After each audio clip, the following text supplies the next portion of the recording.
साहेबांनी उत्तर दिलंय. आपल्याकडे दुसरा पण नियम आहे की ज्या हेतूसाठी आपण जमीन घेतो ती जमीन किती कालावधीपर्यंत ठेवणं याला कायदा आहे. जर ती जमीन तेवढ्या काळ तुमच्या MIDC मध्ये सुद्धा आहे ना, जर ती जमीन त्या मुदतीमध्ये त्या वापरासाठी केली नाही तर मूळ मालकाला ती परत द्यावी लागते.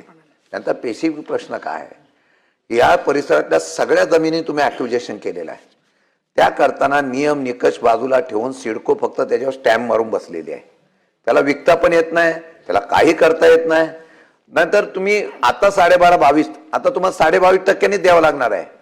त्या कालावधीमध्ये जर तुम्ही 12.5 दिले असतं तर ते नियमाने झालं असतं. आता त्याला मोबदला दिला नाही, काही कोर्टात गेले असतील, कोर्ट कधी झाल्यानंतर 22.5% द्यायला पाहिजे.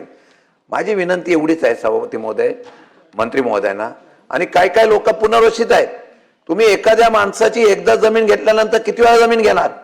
एकदा घेतली की त्याला परत त्या जमिनी घेता, ती चुकीचं आहे. त्या निकषाप्रमाणे नियमानुसार सरकारच्या इतर महसूल आणि त्या कायद्याच्या नियमानुसार आपल्याला 2 स्पेसिफिक प्रश्न आहे. जर एखादी जमीन ॲक्विजिशन पहिल्या वेळेला एखाद्या शेतकऱ्याची केली असेल तर त्या शेतकऱ्याची परत जमीन घेऊन त्याला निराधार करणाऱ्याच्या बाबतीमधली भूमिका तुम्ही घेणार आहे का? ती नसेल तर त्याच्यावरचा तुम्ही शिक्का उठवणार का? एक. आणि दुसरा मुद्दा की या सर्व गोष्टीतून ज्या मागण्या केलेल्या आहेत त्या पद्धतीने ठराविक वेळेमध्ये जर त्या जागा तुम्ही घेतल्या नसतील तर त्या मूळ मालकाला शेतकऱ्यांना परत करणार का?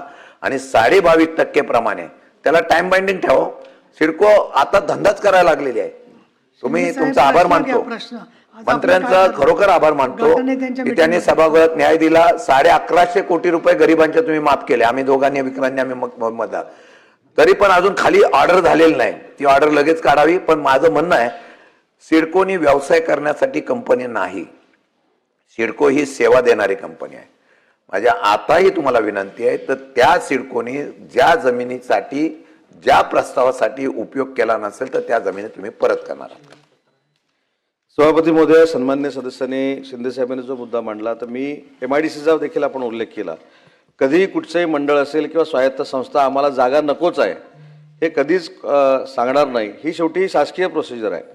परंतु जसं मी सन्मान्य सदस्यांनी या ठिकाणी मुद्दा मांडला, तुम्ही देखील मांडला, त्याच्यामधली सध्या जी 13 गावं आहेत त्यातली निदान 400 हेक्टर जमीन तरी आपण डिनोटिफाय करून त्या शेतकऱ्यांना न्याय देऊ शकतो. म्हणून मी ज्या गावांची नावं या ठिकाणी वाचली त्याच्यामध्ये देवीचा पाट असेल, चाळ असेल, तोंडरे असेल किंवा पालेखुर्द असेल, ही 4 गावं जी आहेत ही डिनोटिफाय करण्याचा प्रस्ताव हा शासनाकडे आहे. तो आपण लवकरात लवकर डिनोटिफाय करू. मुद्दा आपण जो सांगितला की सिडकोनं असं सांगावं की आम्ही त्याच्यामध्ये काहीच करणार नाही, तर सिडको याच्यामध्ये अशा पद्धतीची भूमिका घेऊ शकते का याचं देखील पहिला आधी सर्वेक्षण करणं गरजेचं आहे. कारण आपण मगाशीच अफोर्डेबल हाऊसिंगचा उल्लेख केला, त्याच्यासाठी काही लँड लागणार असेल, अजून काही नवीन प्रोजेक्ट आणायचे असतील त्याच्यासाठी काही लँड लागणार असतील. परंतु मगाशी जे सन्मान्य दोन्ही सदस्यांनी सांगितले की हे भूखंड प्रलंबित का राहतात त्याची एक महत्त्वाची 5 कारणं सिडकोनं शोधून काढली आणि तुम्हाला देखील मान्य असतील. त्यातलं पहिलं कारण आहे कौटुंबिक वाद, दुसरं कारण आहे अनधिकृत बांधकाम, तिसरं CRZ न्यायप्रविष्ट प्रकरणं आणि पायाभूत सुविधेला शेतकऱ्यांनी किंवा ग्रामस्थांनी केलेला विरोध. या 5 प्रमुख गोष्टीमुळे ही सगळी प्रकरणं प्रलंबित राहतात. पण मगाशी जसं मी सांगितलं त्याचा पुनरुच्चार या ठिकाणी करतो की 1894च्या कायद्याखाली जमीन संपादित केल्यानंतर जर त्यांना पैसेच दिले नसतील 5 वर्षामध्ये तर ते 2013च्या ॲक्टनुसार परिवर्तित करून शेतकऱ्यांना योग्य तो मोबदला दिला जाईल आणि त्यांना न्याय दिला जाईल.